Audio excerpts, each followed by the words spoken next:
up, my friends? Welcome to today's video. So I'm on my way to go lift with my friend Brittney Carbone. She's been through the ringer, but she has a really good message. She has a really great story, and I want to get her take on some things related to like comparing yourself.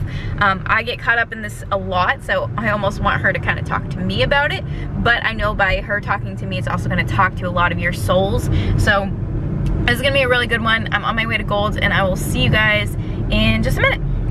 I like it. Hey guys. Hello, how are you? Rocking in the Patriots gear. I like it. Hey. Say hey! Chilling?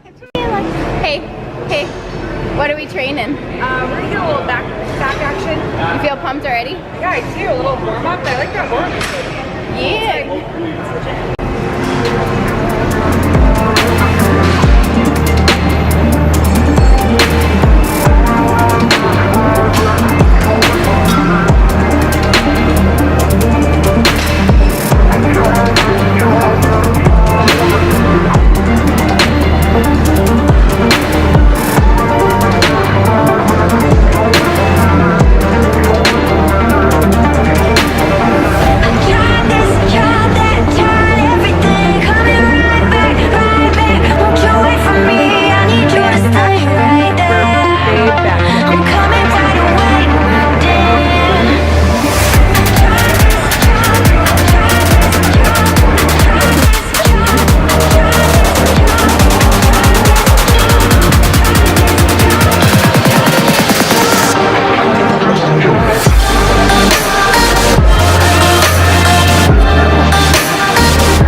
It was a lot more focused on mind muscle than necessarily weight, but yeah. I feel like that's always what you were saying. It's good to switch it up.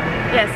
And she's training back again on Saturday, so I mean, it's fine. It's a warm-up. It's a warm-up for Saturday. You'll be sore and it'll be good. It'll be good. Alright, so guys, I want to introduce you to Brittney. So how do you say your last name? Because I tried to say it earlier. Carbone. No, it's Carbone. Okay, perfect. She's been through a lot of seasons of fitness, so give them a timeline.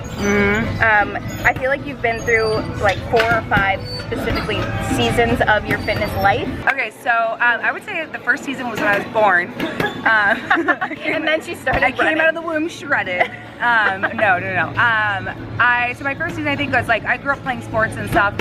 And then when I got into college, I was drinking a lot, so I gained some college weight, you know, like the freshman 400. And the freshman 70. No, the freshman 15, so I kind of got into fitness and stuff then, but I wasn't really into like bodybuilding. I was really scared of weight lifting at that time. So I had gotten into running, ran a marathon, and then when I graduated college, yeah, I ran a full marathon. And when I was in college, and then when I graduated college, my weight shot up. I quit drinking and started emotional eating, and it was like it was a full-blown disaster. I was about 22, and I gained 70 pounds, 70, casually. About 17. And in what period of time? In 3? That was about a year. Yeah, I was on the road for work, and I remember I came back from my work trip. I was gone for 362 days in 1 year, and I saw my mom, and she was like, what happened? Oh no. I tried a few crash diets in that period of time, lost the weight, lost some of the weight, you know, 30 pounds here, 30 pounds there, gained it all back. It was just a big yo-yo, and what I found was that I needed to find a healthy lifestyle. So I started eating whole, real, nutrient-dense foods, which ended up working really well.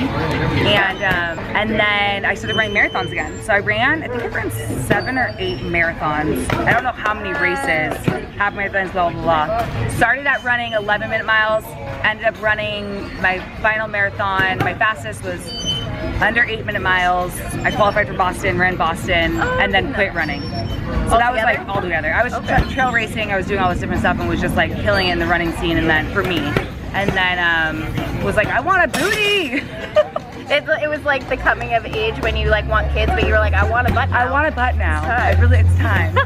And so then I started lifting, started getting to like HIIT training, saw, you know, the Paige Hathaway and those girls, and really looked up to them and saw that muscle could be feminine, it's kind of sexy. And so I started lifting and started getting into it, and didn't realize how long it would take to actually build muscle, because it actually takes time. Decided to do my first bikini competition. It was a lot of crash dieting, because we didn't really know, like I didn't know what I was doing. And so did the show, and after that it was like, okay, I gained, you know, 20 pounds after that, like immediately. And it was really uncomfortable going from the most shredded you've ever been and feeling your best to like now, and coming from like a binge eating body dysmorphia background, it was not good for my headspace. So then I had to again reconnect to my body.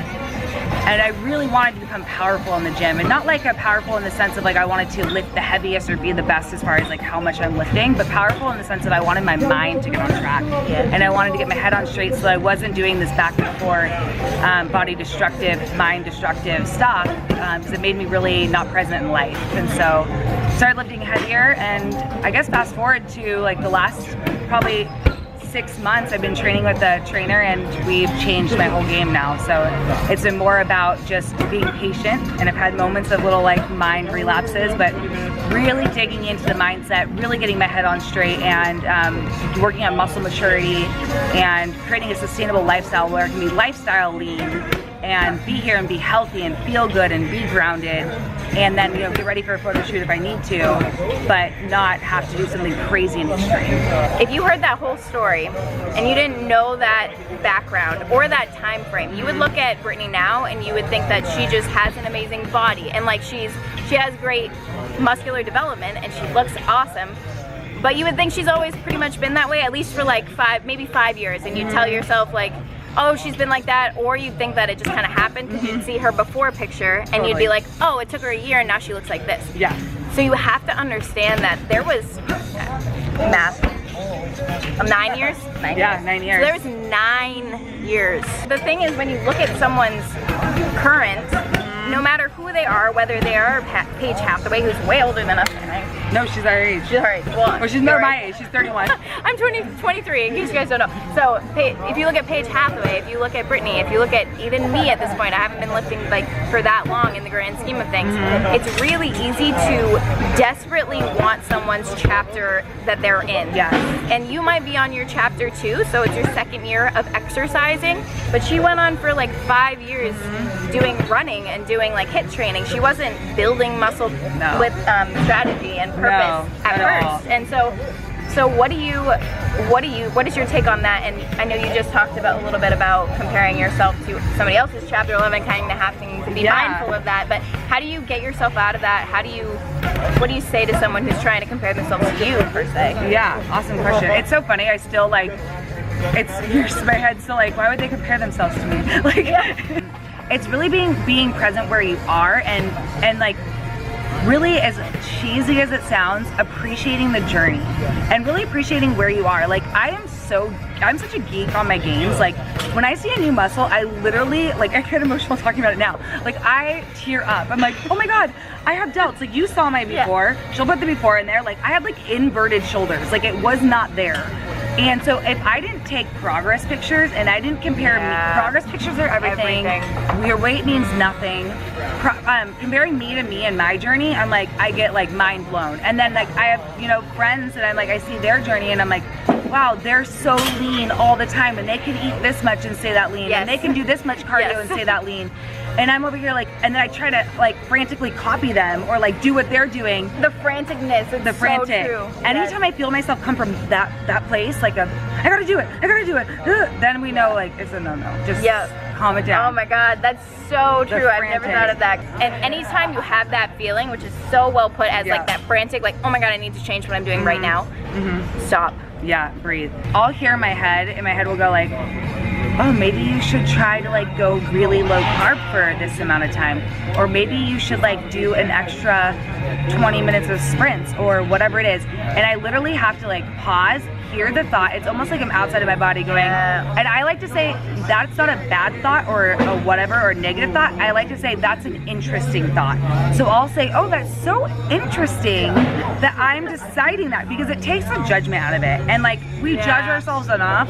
So like, don't even judge yourself on your bad thoughts. You're gonna have thoughts. You're a human being. You are just gonna have, that is just how your mind works. Your mind keeps going, and you have to choose what thoughts you take on and you go with, or what thoughts you like go, oh, that's interesting, and let go. You know, so I have to have like an out-of-body experience and kind of talk to myself how I would, like, if you said, Brittany, I'm gonna do 100 hours of cardio a day, you know, blah, blah, blah, I would be like, okay, sweetie, like, I love you.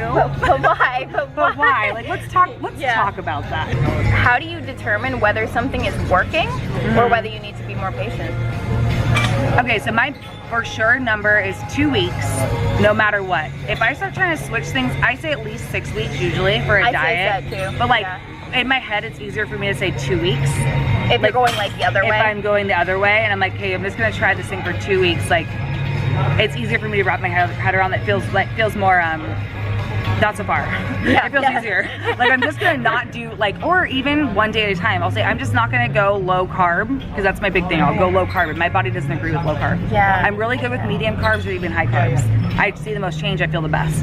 So, if I have a low, I'm gonna go low carb thought, I go, just for today, for this next meal, I'm not gonna go low carb. Just for this next meal. And then I'll keep putting it off until the next meal, until like all of a sudden I'm like, you know, I forget that the thought is there. I like that. I think it just goes away. And I think the 2 week rule is really good if you're new.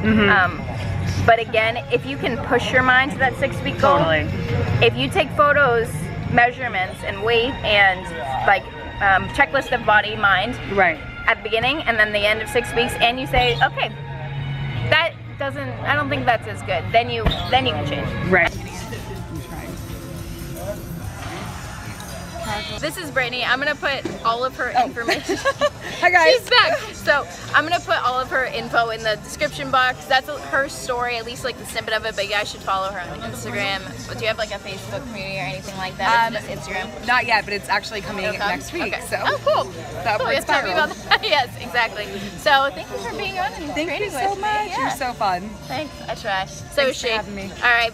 Bye, guys.